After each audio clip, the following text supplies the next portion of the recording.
इसी में हम लोग एक और उदाहरण करते हैं जिसमें हमें रोकड़ पुस्तक का सारांश दे रखा है। देखिए, जो भी हमारे व्यापारिक संगठन होते हैं ना, उन सारे कोई निजी कंपनी है तो वहां पर हम क्या कर रहे होते हैं, कैश बुक की समरी निकाल लेते हैं साल के अंत में। और वास्तव में अगर हमें कैश बुक की समरी दे रखी है, इसका मतलब जो हमने अभी अलग अलग मदों में जोड़ा था कि अनुदान कब कब कितना कितना मिला, उसको फिर एक साथ जोड़ा था, वो सारा अमाउंट, वो सारी राशि हमें एक साथ मिल जा रही है। तो यहां से हमारा काम बहुत ही ज्यादा आसान हो जाता है। अब हमें सिर्फ और सिर्फ इतना अंतर करना होता है कि किसको हम लोग प्राप्ति की तरफ रखेंगे और किन किन मदों को हम लोग भुगतान की तरफ रखेंगे।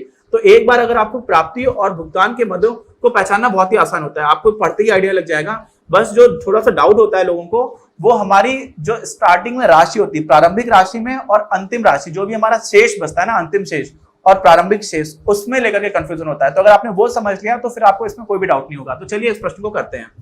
देखिए, रोकड़ पुस्तक का सारांश है जिसमें हम लोग क्या कर रहे हैं, 1 अप्रैल से स्टार्ट होता है हमारा कोई भी जो वित्तीय वर्ष है, और लेखा वर्ष भी उसी से अलाइंड ही रहता है हमारे देश में। तो ये देखिए हमें मिल जाता है क्या, बैंकस्थ रोकड़ और हमारा हस्तस्थ रोकड़, इसको हम लोगों ने एक साथ लिख लिया। अब देखिए यहाँ पर कोई आपको दिख रहा है कि अधिविकर्ष तो है नहीं, इसका मतलब ये प्राप्ति वाली साइड में रहेगा। तो 20,000 रुपए हो जाता है, 35,000 हो जाता है। उसके बाद फिर चंदा कब कब मिला हमें जोड़ने की जरूरत नहीं है, क्यों? क्योंकि सारांश हमें ऑलरेडी एक साथ यहाँ पर दे दिया गया। तो और उसमें भी दे रखा है कि 2013-14 का अलग है, 14-15 का जो मिला, और 15 और 16 के लिए जो मिला। फिर भवन के लिए दान क्या है वो भी हमें दिख गया। और ये जो चंदा था ना, उसको हमने एक साथ यहाँ पर जोड़ भी दिया। 2,65,000 रुपए का टोटल अमाउंट हो रहा है, लेकिन वो टोटल अमाउंट हम नहीं दिखाते, हम उसको अलग अलग तरह से दिखाते हैं। क्यों? क्योंकि अलग अलग वर्ष के लिए जो भी चंदा है, कुछ बकाया था, इस निश्चित रूप से जो 2013 और 14 का वो बकाया रहा होगा, और 15 और 16 का जो एडवांस मिल गया, और इस वर्ष का जो चंदा आना था वो 2014 से 15 के बीच वाला है। ठीक, तो अब क्या करेंगे, आगे चलेंगे। प्रवेश शुल्क है, वो भी आप देखिए, मैं नाम लूंगा और आपको समझ में आ जाएगा कि ये प्राप्ति की साइड आएगा या भुगतान की साइड आएगा। प्रवेश शुल्क, इसका मतलब किसी संस्थान को पैसा मिल रहा होगा, तो निश्चित रूप से ये प्राप्ति की साइड आएगा। आजीवन सदस्य शुल्क, ये भी एक प्राप्ति है, उसको पैसे मिल रहे हैं, तो ये भी आ जाएगा। छपाई एवं लेखन सामग्री, तो इसमें खर्चा हो रहा होगा, तो ये भुगतान की साइड पर आएगा, है ना। प्रकाश, इसका मतलब उस ऑर्गेनाइजेशन में कहीं पर लाइट की जरूरत पड़ रही होगी, तो ये भी खर्चा हो जाएगा। दरें एवं कर, तो ये किसी को कर चुका रहा है, इसका मतलब ये भी हमारा भुगतान की साइड पर आ जाएगा। दूरभाष प्रभार, इसमें भी कोई खर्चा हो रहा है, तो ये भी खर्चे की साइड पर आएगा। तो ये जितने भी नाम है बहुत ही आसान हो जाते हैं, है ना। तो लॉकर किराया, लॉकर किराया मतलब बहुत सारे इस तरह के ऑर्गेनाइजेशंस होते हैं जो सुविधा देते हैं अपने यहाँ लॉकर की। तो वो लॉकर आप यूज कर रहे हो तो उसका आप क्या दोगे, रेंट दोगे। अब लॉकर सिर्फ बैंक में नहीं होता है, कई बार ऐसा भी है कि कोई व्यायाम को लेकर के, या फिर कोई जिम है जहां पर इस तरह की, तो जिम भी एक इस तरह की संस्था हो सकती है जो अलाभकारी संस्था है। तो उसने क्या दे रखा है, आपको एक लॉकर दे रखा है, उस लॉकर में अपना सामान रख लेते हैं, फिर जब आप जिम में आकर के मेहनत कर रहे होते हैं तो उस सामान को फिर से यूज करते हैं, फिर से आप लॉकर में बंद करके चले आते हैं। लाइब्रेरीज में भी ऐसा होता है। तो वो लॉकर यूज करने की सुविधा ये संस्थान दे रहा है, इसका मतलब इसको पैसा मिल रहा होगा। तो इस वजह से जो लॉकर किराया है ना, वो क्या हो जाएगा, वो प्राप्ति की साइड पर आ जाएगा। समझ गए आप। तो प्राप्ति और भुगतान अगर आपने एक बार आइडेंटिफाई कर लिया, तो रोकड़ पुस्तिका के सारांश से ये अकाउंट बनाना, कौन सा, प्राप्ति और भुगतान अकाउंट बनाना तो बच्चों का खेल है, बस थोड़ा सा धैर्य रखने की जरूरत है। ठीक, तो अब हम लोग देखते हैं इसमें हमारे जो भी बात की थी, प्रवेश शुल्क, आजीवन सदस्य शुल्क, लॉकर किराया, देखिए मैंने बताया था कि प्राप्ति साइड पर आ गया, तो वो आ गया। और साथ में जो हमारा हस्तस्थ रोकड़ था वो भी मैंने आपको बताया था कि प्राप्ति साइड में आएगा, अगर आप जो वर्ष है उसकी स्टार्टिंग हो रही है।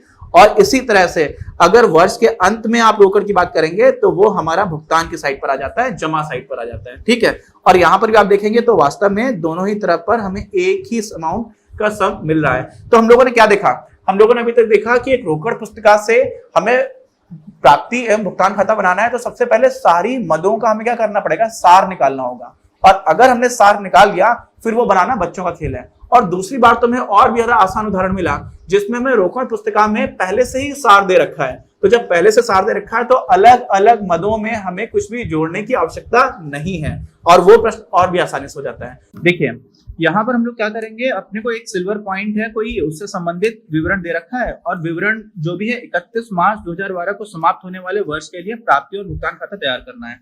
तो इसमें ये विवरण दे रखा है, ध्यान दीजिएगा, यहाँ पर विवरण की बात की गई है, यहाँ पर ना ही आपको प्राप्ति की बात की गई है, ना ही भुगतान की बात की गई है, ऐसा जरूरी नहीं है। अब यहाँ पर समस्या यही है हमारी पुस्तक में कि यहाँ पर ये जो प्राप्ति और भुगतान लिखा हुआ है ना हमारी किताब में, ये गलत लिखा हुआ है। यहाँ पर प्राप्ति की जगह क्या होगा, विवरण होगा, ये विवरण है। क्यों? क्योंकि अभी इसमें देखिए, जैसे कि पुराना जो पहला वाला ये पार्ट है ना, इसमें क्या लिखा हुआ, पुराने खेलकूद के सामान का विक्रय। ये क्या है, आप सामान बेच रहे हो, तो आप सामान बेच रहे हो तो क्या हो रहा होगा, आपको सामान बेचने के बदले में पैसा मिल रहा होगा, तो प्राप्ति हो रही होगी। और इसी वजह से यहाँ पर जो भुगतान लिखा हुआ है वो गलत, यहाँ पर विवरण है। तो यहाँ पर मुझे फिर से वही जो बात है, मैं इकोनॉमिक्स से पढ़ा रहा हूँ ना, इकोनॉमिक्स मतलब अर्थशास्त्र, अर्थशास्त्र में भी एनसीईआरटी की जो इंग्लिश में किताब है उसमें गलतियां नहीं है, लेकिन हिंदी की किताब में बहुत गलतियां हैं, ट्रांसलेशन बहुत ही गंदा हो रहा है। और वही समस्या आप लोगों को जो हिंदी माध्यम के बच्चे हैं उनके लिए ये भी एक बहुत बड़ी समस्या आती है कि एनसीईआरटी की हिंदी की किताबों में भी गलतियां दिख रही हैं, जबकि एनसीईआरटी के लिए मेरे मन में बहुत ज्यादा सम्मान है। तो अब देखिए यहाँ पर विवरण हो गया। अब इन विवरणों से हमें क्या बनाना है, हमें बनाना है प्राप्ति और भुगतान खाता, जो हम लोग अभी 2 बार बना चुके हैं। लेकिन अब यहाँ पे समझिए, सबसे पहले हम लोगों ने बताया हुआ था कि बैंक में क्या कितना पैसा पड़ा हुआ है और हमारे पास कितना कैश इन हैंड है, जिसको हम लोग बोलते थे हस्तस्थ रोकड़। तो उन दोनों में हम लोग कोई विभेद नहीं करते हैं, लेकिन एक एक्सेप्शन होता है, एक अपवाद होता है, और वो अपवाद क्या होता है कि हमारा प्रारंभिक शेष कितना था, है ना। तो प्रारंभिक शेष में अगर हमारे पास कुछ पैसा बैंक में है और कुछ पैसा हमारे ऑफिस में है या हमारे पास सीधे हाथ में है, तो उसको क्या करते हैं हम लोग, उसको हम लोग पहले ही अलग से बता देते हैं कि हाँ इतना हमारे पास हाथ में है और इतना बैंक में है।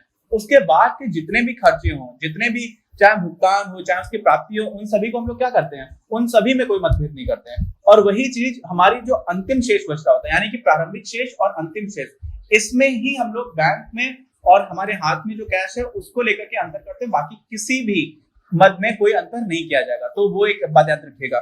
दूसरी बात क्या आती है कि अभी जो हम लोग इसको बना रहे हैं अपना, तो इसमें आप ये समझिए कि कौन कौन सी ऐसी चीजें हैं, क्या समझ में आपको कि कौन कौन से ऐसे विवरण है जो प्राप्ति होने चाहिए और कौन कौन से ऐसे भुगतान होने चाहिए, बस आपको इतना ध्यान रखना है। तो हम लोग सबसे पहले प्राप्ति की बात करते हैं। पुराने खेलकूद के सामान का विक्रय, ये हमारा क्या हो जाएगा, प्राप्ति हो जाएगी। आरंभिक रोकड़ शेष और आरंभिक बैंक शेष, क्योंकि अधिविकर्ष नहीं है इसलिए ये भी प्राप्ति की साइड में ही आएगा।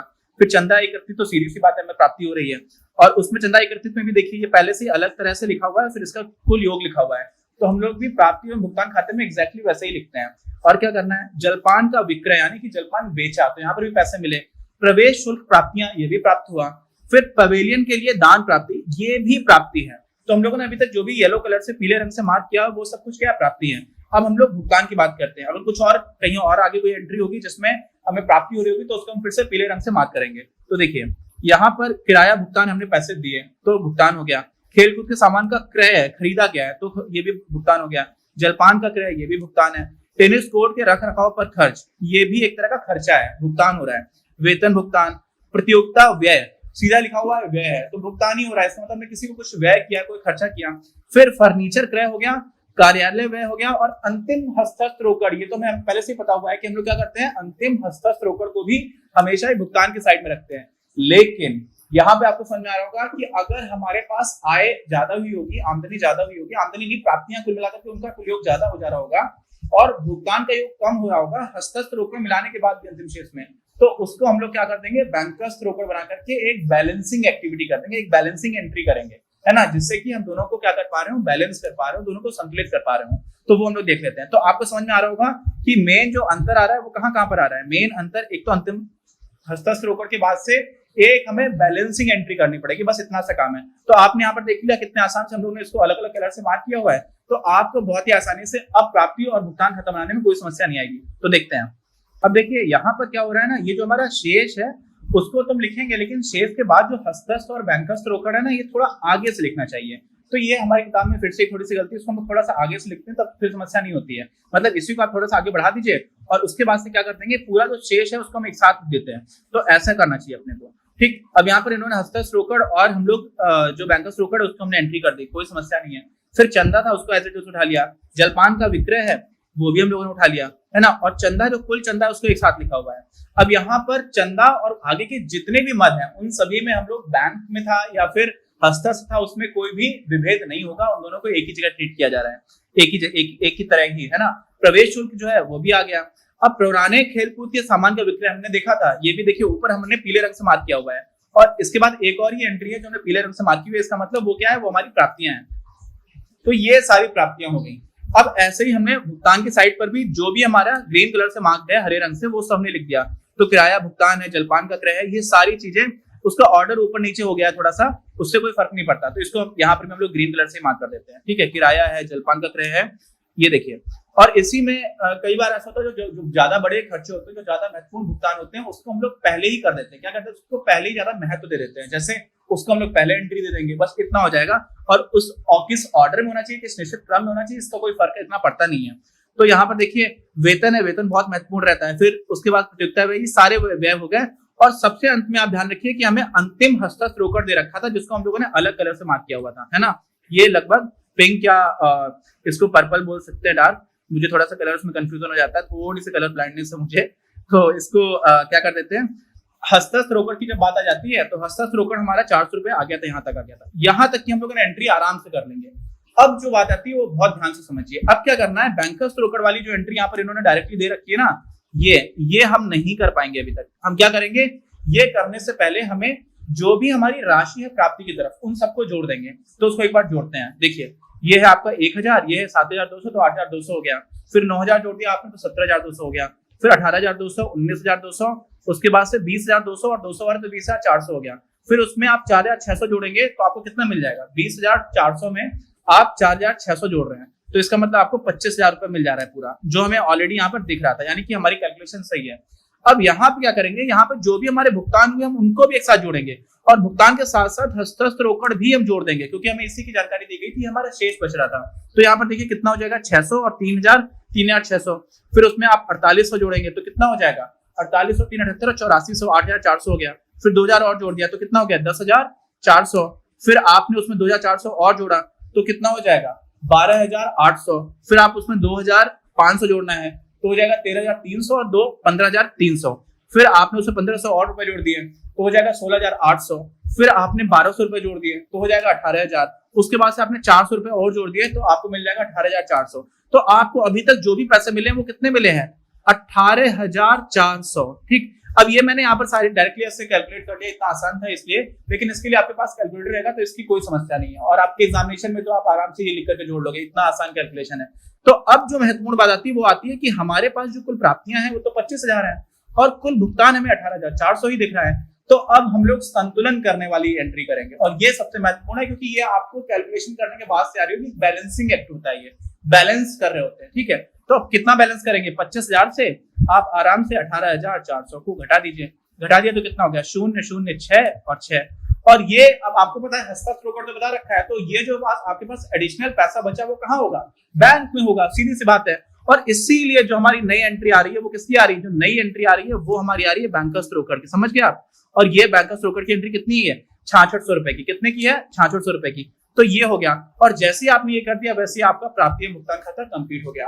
तो इस तरह से आप लोगों को जो भी इसकी बारीकियां थी हम लोगों ने सारी बारीकियां देखी हैं, और प्राप्ति और भुगतान खाता अगर आपको रोकड़ पुस्तक दे रखी है या फिर रोकड़ पुस्तक का सारांश दे रखा है तो बनाने में कोई भी समस्या नहीं आनी चाहिए। अब यहाँ पर एक नई चीज आ जाती है जो हम लोग पहले भी बात कर चुके हैं, नहीं तो नहीं है, लेकिन अगर अधिविकर्ष होता, क्या होता अधिविकर्ष, तो आप समझ जाइए कि जो भी एंट्रीज है ना वो दोनों पलट जाती है, चाहे अंतिम शेष की हो चाहे प्रारंभिक शेष की। तो अब हम लोग अपने अगले वीडियो में किसकी बात करेंगे, आय एवं व्यय खाता की बात करेंगे, और ध्यान रखिएगा कि इस चैप्टर के लिए सबसे ज्यादा इंपॉर्टेंट क्वेश्चंस वहीं से आते हैं। तो हम लोग मिलते हैं अपने अगले वीडियो में।